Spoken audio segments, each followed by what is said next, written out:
কেননা মানুষের জ্ঞান যথেষ্ট নয় আল্লাহকে চেনার জন্য, আর আল্লাহকে চিনতে না পারলে তার উপাসনা করাও সম্ভব নয়। আর ওহীর জ্ঞান ছাড়া মানুষের জন্য সঠিক বিচার করাও সম্ভব নয়। আল্লাহ রাব্বুল আলামিন ওহীর জ্ঞানের মাধ্যমে বান্দাকে যাবতীয় জ্ঞান শিক্ষা দিলেন। ওহী প্রাপ্ত রাসূলগণ মানুষকে উত্তম চরিত্রের দিকে আহ্বান করলেন। মানুষের জন্য যেমন আলো বাতাস ও পোশাক পরিচ্ছদ এবং পানাহার জরুরি, তার চেয়ে বেশি জরুরি হলো নবী রাসূলগণের আগমন দুনিয়াতে। আর বান্দার জন্য রাসূল প্রেরণটি এটি আল্লাহর পক্ষ থেকে অনেক বড় অনুগ্রহ এবং দয়া। প্রিয় মুসলিম একরাম, আল্লাহ সুবহানাহু ওয়া তাআলা পবিত্র কালামের মধ্যে ইরশাদ করেন, লাকাদ মান্নাল্লাহু আলাল মুমিনিনা ইয বা'আসা ফীহিম রাসূলান মিন আনফুসিহিম ইয়াতলু আলাইহিম আয়াতিহি ওয়া ইউযাক্কিহিম ওয়া ইউআল্লিমুহুমুল কিতাবা ওয়াল হিকমা ওয়া ইন কানু মিন ক্বাবলু লাফী যালালিম মুবিন। সম্মানিত মুসলিম একরাম, আল্লাহ ঈমানদারদের উপরে অনুগ্রহ করেছেন যে তাদের মাঝে তাদের নিজেদের মধ্য থেকে নবী পাঠিয়েছেন। তিনি তাদের জন্য তার আয়াতসমূহ পাঠ করেন, তাদেরকে পরিশোধ করেন এবং তাদেরকে কিতাব ও কাজের কথা শিক্ষা দেন। বস্তুত তারা ছিল পূর্বে থেকে পথভ্রষ্ট। অর্থাৎ রাসূল এবং নবীরা দুনিয়াতে আসার একটা মুখ্য উদ্দেশ্য হলো তারা পথভ্রষ্ট মানুষকে সরল সঠিক পথ প্রদর্শন করান। তেমনি ভাবে জাহিলিয়াতের যুগে যখন অন্ধকারে নিমজ্জিত হয়ে গিয়েছিল পুরো আলম, আল্লাহ সুবহানাহু ওয়া তাআলা এমন একজন রাসূলকে এই দুনিয়াতে পাঠিয়েছেন যেই রাসূল সম্পর্কে, যে রাসূলের জন্ম নিঃসন্দেহে বিশ্ববাসীর জন্য মহা আনন্দের বিষয়। হাজার হাজার বছর ধরে নবী রাসূলগণ ভবিষ্যৎবাণী করেছেন এবং বিশ্বাসী মানুষেরা অধীর আগ্রহের অপেক্ষা করেছেন বিশ্বনবী হযরত মুহাম্মদুর রাসূলুল্লাহ সাল্লাল্লাহু আলাইহি সাল্লামের আগমনের। নবী মুহাম্মদুর রাসূলুল্লাহ সাল্লাল্লাহু আলাইহি সাল্লাম হলেন জগৎ সমূহের জন্য রহমত স্বরূপ। আল্লাহ সুবহানাহু ওয়া তাআলা বিশ্ববাসীর জন্য প্রিয় নবী মুহাম্মদুর রাসূলুল্লাহ সাল্লাল্লাহু আলাইহি সাল্লামকে পাঠিয়েছেন রহমত স্বরূপ। এই মর্মে আল্লাহ পাক রব্বুল আলামিন পবিত্র কালামের মধ্যে ইরশাদ করেন, ওয়া মা আরসালনাকা ইল্লা রাহমাতাল লিল আলামিন। আমি আপনাকে বিশ্ববাসীর জন্য রহমত স্বরূপ প্রেরণ করেছি। মানব জাতি, জিন জাতি, জীব জন্তু, উদ্ভিদ, জড় পদার্থ সমূহ সবাই এই রহমতের অন্তর্ভুক্ত। সম্মানিত মুসলিম একরাম, রাসূলুল্লাহ সাল্লাল্লাহু আলাইহি সাল্লাম সবার জন্যই রহমত স্বরূপ ছিলেন। রাসূলুল্লাহ সাল্লাল্লাহু আলাইহি সাল্লাম মানব জাতির জন্য আল্লাহর রহমত ও অনুগ্রহ। এই মর্মে রাসূল সাল্লাল্লাহু আলাইহি সাল্লাম হাদিসের মধ্যে ইরশাদ করেন, ওয়া ইন্নামা বুইসতু রাহমাতান লিন-নাস। আমি তো আল্লাহর পক্ষ থেকে প্রেরিত রহমত স্বরূপ দুনিয়াতে এসেছি। সম্মানিত উপস্থিতি, বিশ্বনবী হযরত মুহাম্মদ সাল্লাল্লাহু আলাইহি সাল্লাম জন্ম হয়েছিল আরবে। সেই ঐতিহাসিকদের মধ্যে আল্লাহ রাসূলের জন্ম তারিখ নিয়ে বিভিন্ন মতৈক্য রয়েছে। অধিকাংশ ঐতিহাসিকদের মতে ফিল তথা হাতির বছর 570 খ্রিস্টাব্দে 20 এপ্রিল মাহে রবিউল আউয়ালের 9 তারিখ অথবা 12 তারিখে সোমবার সুবে সাদিকের সময় মক্কায় নিজ পিতৃগৃহে জন্মগ্রহণ করেন মুহাম্মদুর রাসূলুল্লাহ সাল্লাল্লাহু আলাইহি সাল্লাম। রাসূলের জন্ম তারিখ ইসলামে কোনো বিশেষত্ব নেই। ইসলামে আল্লাহ রাসূলের জন্ম তারিখ পালন করা নিয়ে কোনো বিশেষত্ব নেই। তা সঠিকভাবে এই জন্য সংরক্ষিত নেই। তাই রাসূলের জন্ম দিবস পালন করা ইসলামে নব আবিষ্কৃত বিদআত ছাড়া আর কিছুই নয়। যেখানে আল্লাহ রাসূল, সাহাবী রাদিয়াল্লাহু তাআলা আনহুম, তাবেঈন, তাবেঈন, উলামা ইকরামগণ যেখানে আল্লাহ রাসূলের জন্মদিন পালন করেননি এবং করে না, সেখানে আমার মতো আপনার মতো সাধারণ মানুষও আল্লাহ রাসূলের জন্মদিন পালন করা আমাদের জন্য জায়েজ হবে না। অনেকে ঈদে মিলাদুন নবী পালন করে, এটাও শরীয়ত সিদ্ধি কাজ নয়। সম্মানিত মুসলিম ইকরাম, আল্লাহ রাসূল যেভাবে আমাদেরকে পথ প্রদর্শন করেছে, সাহাবীরা যেভাবে আল্লাহ রাসূলকে ভালোবেসেছে, তাবেঈনরা যেভাবে আল্লাহ রাসূলকে ভালোবেসেছে, সেভাবেই আমাদেরকে আল্লাহ রাসূলের প্রতি ভালোবাসা প্রদর্শন করতে হবে।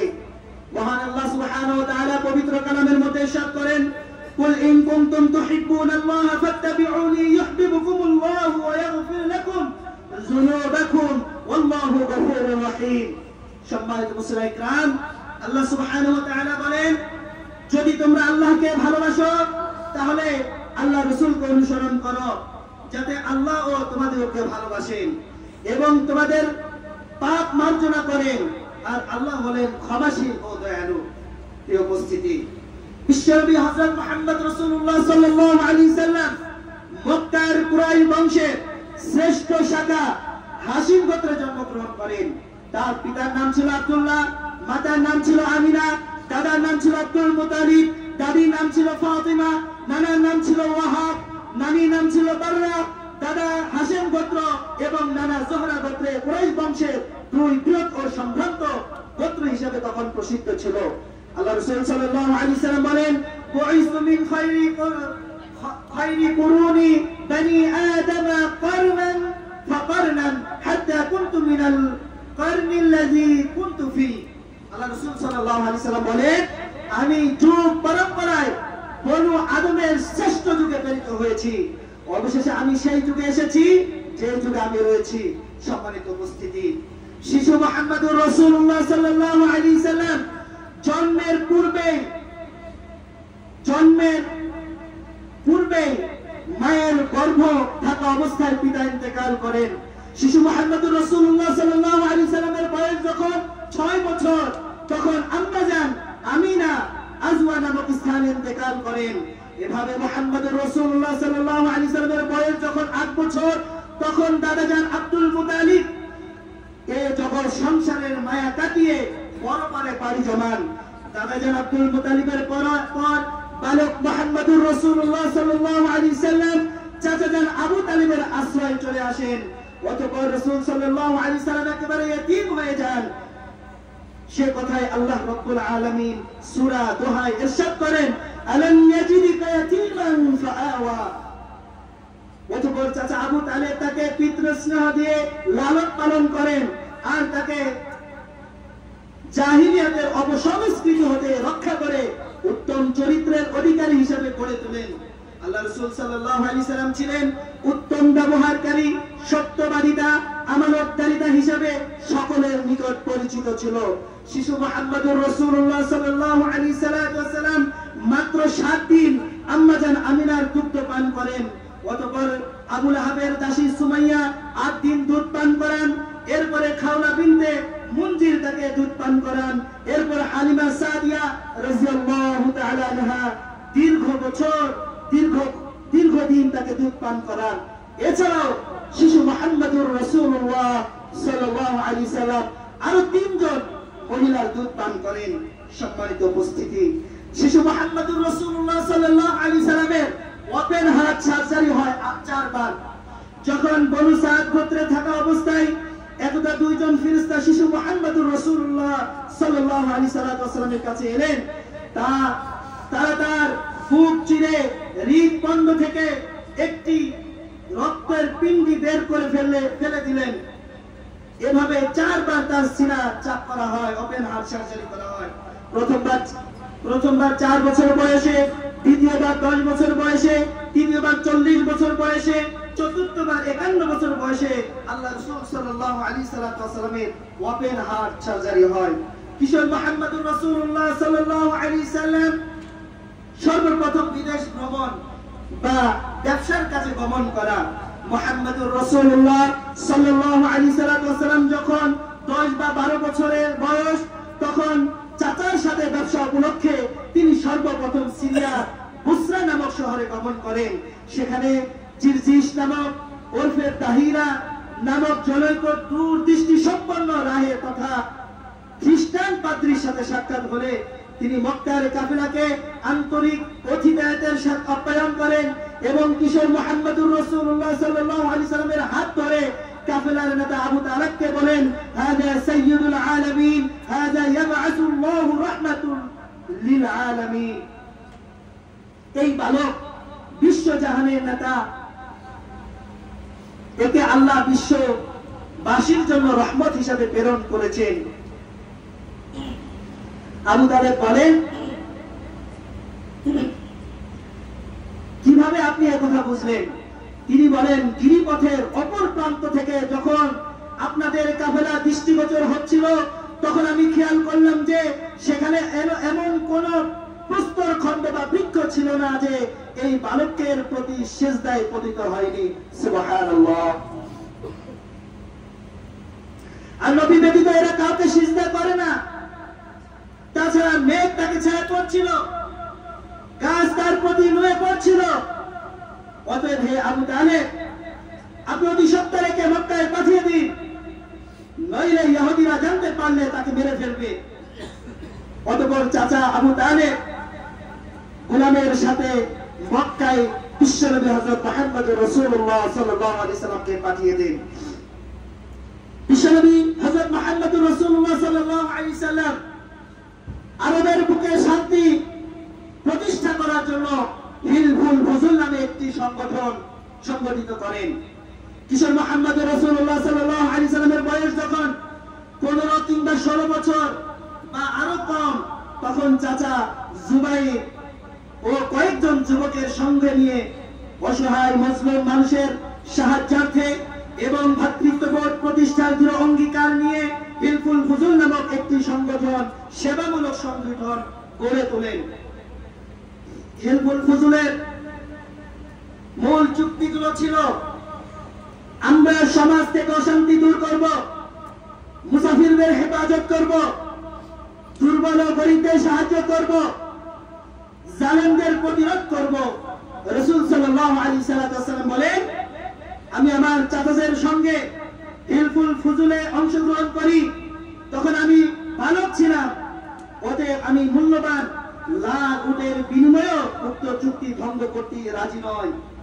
প্রিয় মুসলিম একরাম, আল্লাহ রাসূল সাল্লাল্লাহু আলাইহি সাল্লাম যখন হিলফুল ফুজুল প্রতিষ্ঠা করলেন, ন্যায় প্রতিষ্ঠা করলেন, মানুষের আমানতদারিতা রক্ষার জন্য সংগঠন তৈরি করলেন, তখন পুরা আলমের ভেতরে আল্লাহ রাসূল সাল্লাল্লাহু আলাইহি সাল্লাম আল আমিন নামে বাধিত হন। বলেন সুবহানাল্লাহ। সমস্ত আরববাসী তখন আল্লাহ রাসূলকে শ্রদ্ধা ভরে আল আমিন বলে ডাকতেন, কখনো নাম ধরে ডাকতেন না। যুবক মুহাম্মদ রাসূলুল্লাহ সাল্লাল্লাহু আলাইহি সাল্লামের বয়স যখন 24 বছর, তখন চাচা আবু তালেবের পরামর্শে মক্কার ধনাঢ্য মহিলা খাদিজা রাদিয়াল্লাহু তাআলা আনহার বাণিজ্যিক কার্যক্রম পরিচালনার উদ্দেশ্যে সিরিয়ায় দ্বিতীয়বার ভ্রমণ করেন। যুবক মুহাম্মদ রাসূলুল্লাহ সাল্লাল্লাহু আলাইহি সাল্লাম খাদিজার পুঁজি নিয়ে যখন সিরিয়ায় ব্যবসা যান, তখন তার সত্যবাদিতা ও চারিত্রিক গুণাবলী দেখে এবং গোলাম মাইসারার কাছে মুহাম্মদুর রাসূলুল্লাহ সাল্লাল্লাহু আলাইহি সাল্লামের মিষ্ট ভাষিতা দেখে, সত্যবাদিতা, আমানতদারিতা এবং উন্নত চিন্তা চেতনার কথা শুনে বিধবা খাদিজাতুল কুবরা রাদিয়াল্লাহু তাআলা আনহা মুহাম্মদ রাসূলুল্লাহ সাল্লাল্লাহু আলাইহি সাল্লামের প্রতি শ্রদ্ধাশীল হয়ে বান্ধবী নাফিসার মাধ্যমে নিজের বিয়ের পয়গাম পাঠালেন মুহাম্মদ সাল্লাল্লাহু আলাইহি সাল্লামের কাছে। তখন উভয় পক্ষের মুরব্বীদের সম্মতিক্রমে শাম থেকে ফিরে আসার মাত্র 2 মাসের মাথায় সমাজ নেতাদের উপস্থিতিতে তাদের বিবাহ সম্পন্ন হয়। মুহাম্মদুর রাসূলুল্লাহ সাল্লাল্লাহু আলাইহি সাল্লাম স্বীয় বিবাহে মহারানা শুরু 20টি উট প্রদান করেন। এ সময় খাদিজাতুল কুবরা রাদিয়াল্লাহু তাআলা আনহা মক্কার শ্রেষ্ঠ ধনী ও সম্ভ্রান্ত মহিলা এবং সর্বোত্তম চরিত্রের অধিকারী হিসাবে তাহেরা তথা পবিত্রা নামে খ্যাত ছিলেন। তখন খাদিজাতুল কুবরা রাদিয়াল্লাহু তাআলা আনহার বয়স ছিল 40 বছর এবং আমাদের বিশ্বনবী হযরত মুহাম্মদুর রাসূলুল্লাহ সাল্লাল্লাহু আলাইহি সাল্লামের বয়স ছিল 25 বছর। সম্মানিত মুসলিম ইকরাম, কাবা ঘর যখন আল্লাহ রাসূলের বয়স ছিল 35 বছর, তখন কুরাইশ নেতাগণ কাবা ঘিরে ভেঙে পুনর্নির্মাণের সিদ্ধান্ত নেন। চারপাশের উঁচু পাহাড় থেকে নামা বৃষ্টির স্রোতে ভেঙে পুনর্নির্মাণের সিদ্ধান্ত নেন। চারপাশের উঁচু পাহাড় থেকে নামা বৃষ্টির স্রোতে আঘাতে কাবার দেওয়াল ভঙ্গুর হয়ে পড়েছিল। তাছাড়া সে বছরের তীব্র বন্যায় কাবা ভেঙে পড়ার উপক্রম হয়। কাবা ঘিরে পুনর্নির্মাণের উদ্দেশ্যে কুরাইশের নেতৃবৃন্দ বৈঠকে বসে স্থির করেন যে এর নির্মাণ কাজে কোনরূপ হারাম মাল ব্যবহার করা হবে না, অর্থাৎ কাবা গৃহ নির্মাণ করার জন্য কোনো হারাম বস্তু জমা করা হবে না। তারা বলেন, হে কুরাইশগণ, তোমরা এর নির্মাণ কাজে তোমাদের পবিত্র উপার্জন থেকে ব্যয় করো। যখন কাবা শরীফ নির্মাণ কাজ শুরু হয়ে গেল, সমস্যা হলো পাবে ওই জায়গায় যখন হাজরে আসওয়াদ একটি সম্মানিত বেহেশতি পাথর, এটাকে কোন গোত্রের মানুষ ওই জায়গায় রাখবে? সিদ্ধান্ত হলো আল্লাহ রাসূল সাল্লাল্লাহু আলাইহি সাল্লাম যেই পরামর্শ দেবে কাবার মানুষ নেতারা সেই পরামর্শ মেনে নেবে। লম্বা ইতিহাস। আল্লাহ রাসূল সাল্লাল্লাহু আলাইহি সাল্লাম একটি চাদর বিছিয়ে দিলেন। আরব নেতাদের, বড় বড় নেতাদেরকে বললেন, আপনারা সবাই এই চাদরের চার কোণা ধরুন এবং নিজ হাতে চাদরের মাঝে আল্লাহ রাসূল পাথরটি রাখলেন এবং সবাইকে বলুন কাবার চত্বরে নিয়ে যাওয়ার জন্য। যখন কাবা চত্বরে কাবা হাজরে আসওয়াদ নিয়ে যাওয়া হলো, তখন আল্লাহ রাসূল নিজ হাতে ওই স্থানে হাজরে আসওয়াদটি সুপর্দ করলেন। সম্মানিত উপস্থিতি, আল্লাহ রাসূল সাল্লাল্লাহু আলাইহি সাল্লামের জীবনীতে নিয়ে অসংখ্য গ্রন্থ রচিত হয়েছে, হাজার হাজার পৃষ্ঠা নিয়ে রচিত হয়েছে। এই সংক্ষিপ্ত সময়ে আল্লাহ রাসূলের জীবনী শেষ করা সম্ভব নয়। আল্লাহ সুবহানাহু ওয়া তাআলা আমাদেরকে আল্লাহ রাসূলের জীবনী বেশি বেশি আদায় করার তৌফিক দান করুক, জীবনী বেশি বেশি পাঠ করার তৌফিক দান করুক, রাসূলের জিন্দেগি পাঠ করে রাসূলের সুন্নাত অনুযায়ী আমাদের জীবন গঠন করার তৌফিক দান করুক। ওয়া আখিরা